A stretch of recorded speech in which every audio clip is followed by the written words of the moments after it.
ಬಹುಮತವನ್ನ ಕಾಂಗ್ರೆಸ್ ಸರ್ಕಾರಕ್ಕೆ ಕೊಟ್ಟಾಗ ಯಾವ ರೀತಿ ಒಂದು ತೊಗಲಕ್ ದರ್ಬಾರ್ ನಡೆಸಿ ಜನಹಿತವನ್ನ ಮರೆತು ಸಾಮಾನ್ಯ ಜನ ಬದುಕಕ್ಕೆ ಸಾಧ್ಯವಿಲ್ಲದಷ್ಟು ಉಸಿರು ಕಟ್ಟುವಂತಹ ಪರಿಸ್ಥಿತಿ ತಂದಿರುವಂತಹದ್ದು ಸಿದ್ದರಾಮಯ್ಯ ಸರ್ಕಾರದ ಒಂದು ಸಾಧನೆ ಅಂತ ಹೇಳಬೇಕಾಗುತ್ತೆ. ಮುಸ್ಲಿಮರಿಗೆ 4% ಮೀಸಲಾತಿ ಕಾಮಗಾರಿಗಳಿಗೆ ಇದೊಂದು ಅಲ್ಪಸಂಖ್ಯಾತ ತುಷ್ಟೀಕರಣ ನೀತಿ. ಉಳಿದ ಹಿಂದೂಗಳು ಏನು ಅಪರಾಧ ಮಾಡಿದ್ರು ನಾವು ಮುಸ್ಲಿಂ ವಿರೋಧಿಗಳಲ್ಲ, ಆದರೆ ಎಲ್ಲರಿಗೂ ಸರಿಸಮಾನವಾಗಿ ನೋಡಿಕೊಳ್ಬೇಕಾಗಿರುವಂತಹದ್ದು ಒಬ್ಬ ರಾಜ್ಯದ ಮುಖ್ಯಮಂತ್ರಿಯ ಕರ್ತವ್ಯ.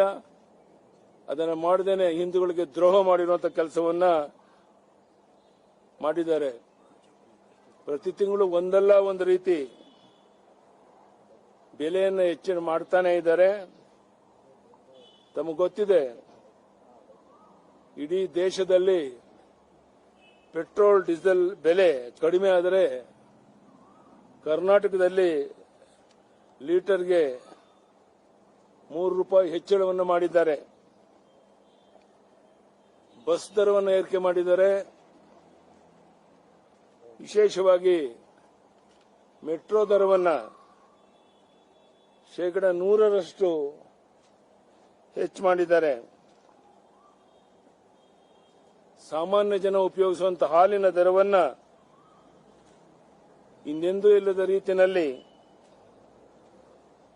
ಒಂದೇ ಬಾರಿಗೆ 1 ಲೀಟರ್ಗೆ ₹4 ಹೆಚ್ಚಿಸಿದ್ದಾರೆ. ಒಂದೇ ವರ್ಷದಲ್ಲಿ 1 ಲೀಟರ್ ಹಾಲಿಗೆ ಒಟ್ಟಾರೆಯಾಗಿ ₹9 ಹೆಚ್ಚಿಗೆ ಮಾಡಿದ್ದಾರೆ.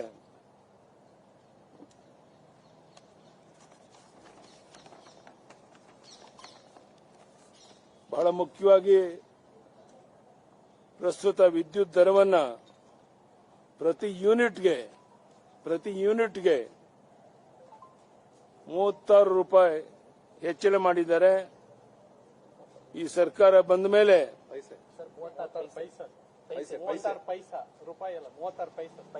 ಕ್ಷಮಿಸಿ 36 ಪೈಸೆ ಪ್ರಸ್ತುತ ವಿದ್ಯುತ್ ದರವನ್ನು 36 ಪೈಸೆ ಹೆಚ್ಚಳ ಮಾಡಿದ್ದಾರೆ. ಈ ಸರ್ಕಾರ ಬಂದ ಮೇಲೆ ಇದು 2ನೇ ಬಾರಿ ವಿದ್ಯುತ್ ದರವನ್ನು ಏರಿಸ್ತಾ ಇದ್ದಾರೆ. ಇದರಿಂದ ಸಣ್ಣ ಮಧ್ಯಮ ವರ್ಗದ ಜನ ಜೀವನ ಮಾಡಕ್ಕೆ ಸಾಧ್ಯವಿಲ್ಲದಷ್ಟು ಉಸಿರು ಕಟ್ಟುವಂತಹ ಪರಿಸ್ಥಿತಿ ಬಂದಿದೆ. ಹಿಂದೆ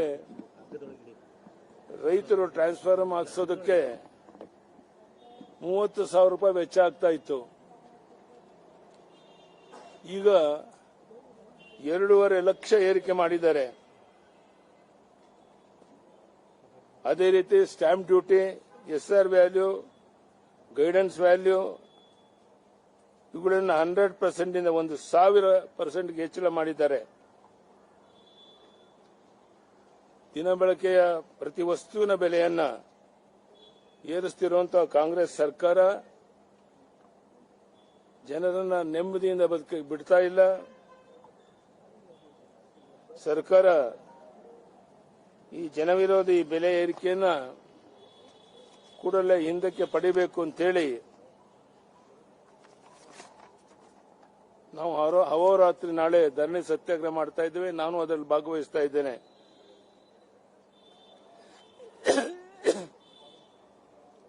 ಈ ಎಲ್ಲ ಬೆಲೆ ಏರಿಕೆಯ ಹಿನ್ನೆಲೆಯಲ್ಲಿ ಜನ ಸಾಮಾನ್ಯರು ಬದುಕಕ್ಕೆ ಸಾಧ್ಯ ಇಲ್ಲದಿರುವಂತಹ ಉಸಿರು ಕಟ್ಟುವಂತಹ ಪರಿಸ್ಥಿತಿ ಬಂದಿದೆ. ಬಿಜೆಪಿ ಏಪ್ರಿಲ್ 2ನೇ ತಾರೀಕು ನಾಳೆ 11 ಗಂಟೆಯಿಂದ ಫ್ರೀಡಂ ಪಾರ್ಕ್ನಲ್ಲಿ ಅಹೋರಾತ್ರಿ ಧರಣಿ ಮೂಲಕ ಪ್ರತಿಭಟನೆಯನ್ನ ಪ್ರಾರಂಭ ಮಾಡ್ತಾ ಇದ್ದೇವೆ. ಈ ಹೋರಾಟದಲ್ಲಿ ನಾನು ಸಹ ಭಾಗವಹಿಸ್ತಾ ಇದ್ದೇನೆ. ಯಾರ್ಯಾರು ನೋವನ್ನು ಅನುಭವಿಸ್ತಾ ಇದ್ದಾರೆ, ಪಕ್ಷ ಭೇದ ಮರೆತು ಅವರೆಲ್ಲರೂ ಬಂದು ಈ ಕಾರ್ಯಕ್ರಮದಲ್ಲಿ ಭಾಗವಹಿಸಿ ಈ ಹೋರಾಟವನ್ನ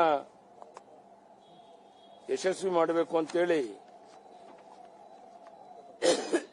ನಾನು ವಿನಂತಿಯನ್ನು ಮಾಡ್ತೇನೆ. ಸಿಎಂ ಕುರ್ಚಿಗಾಗಿ ಮುಸ್ಕಿನ ಗುದ್ದಾಟ ನಡೀತಾನೆ ಇದೆ. ಅಂದ್ರೆ ಅವರಿಗೆ ಮುಖ್ಯಮಂತ್ರಿ ಯಾರಾಗಬೇಕು ಅನ್ನೋದು ಮುಖ್ಯ ಹೊರತು ಜನ ಅಂತ ಮುಖ್ಯ ಅಲ್ಲ.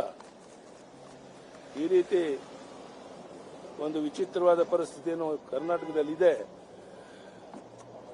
ಇದನ್ನು ಸರಿಪಡಿಸೋಕೆ ನಾಳೆಯಿಂದ ಹೋರಾಟವನ್ನು ಪ್ರಾರಂಭ ಮಾಡ್ತಾ ಇದ್ದೇವೆ. ಈ ಹೋರಾಟ ಇನ್ನೂ ಅನೇಕ ದಿನ ನಡೆಯೋದಿದೆ. ಮೈಸೂರಿನಲ್ಲಿ ನಡೆಯುವ ಹೋರಾಟಕ್ಕೆ ನಮ್ಮ ಕೇಂದ್ರದ ಸಚಿವ ಪ್ರಹ್ಲಾದ್ ಜೋಶಿ ಅವರು ಸಹ ಬಂದು ಭಾಗವಹಿಸ್ತಾ ಇದ್ದಾರೆ. ನಮ್ಮ ಮಾಧ್ಯಮದ ಸ್ನೇಹಿತರಿಗೆ ಇಷ್ಟೇ ನಾನು ವಿನಂತಿ ಮಾಡುವಂತಹದ್ದು, ನಿಮ್ಗೆಲ್ರಿಗೂ ಇದರ ಬಿಸಿ ತಟ್ಟಿದೆ ಅಂತ ನಾನು ಭಾವಿಸಿದ್ದೇನೆ. ಇಂಥ ಸಂದರ್ಭದಲ್ಲಿ ಮಾಧ್ಯಮದ ಸ್ನೇಹಿತರು ನಮ್ಮ ಹೋರಾಟಕ್ಕೆ ಗಟ್ಟಿಯಾಗಿ ನಿಂತಾಗ ಈ ಸರ್ಕಾರ ಒಂದು ಹೆಜ್ಜೆ ಹಿನ್ನಡೆಯಬಹುದು ಅಂತ ಒಂದು ನಂಬಿಕೆ ಇದೆ. ಅದಕ್ಕೆ ನಿಮ್ಮೆಲ್ಲರ ಸಹಕಾರವನ್ನ ಈ ಸಂದರ್ಭದಲ್ಲಿ ಕೇಳ್ತಾ ಇದ್ದೇನೆ.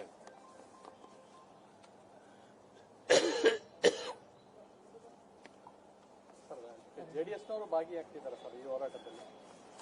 ಅವ್ರದ್ದೇ ಆದಂತ ಬೇರೆ ಕಾರಣಕ್ಕೋಸ್ಕರ ಬರ್ತಾ ಇಲ್ಲ, ಅವ್ರು ಬೇರೆ ಹೋರಾಟ ಮಾಡುತ್ತಾರೆ. ಅದಕ್ಕೂ ಸಹ ನಾವು ಸಂಪೂರ್ಣ ಬೆಂಬಲವನ್ನು ಕೊಡ್ತೇವೆ.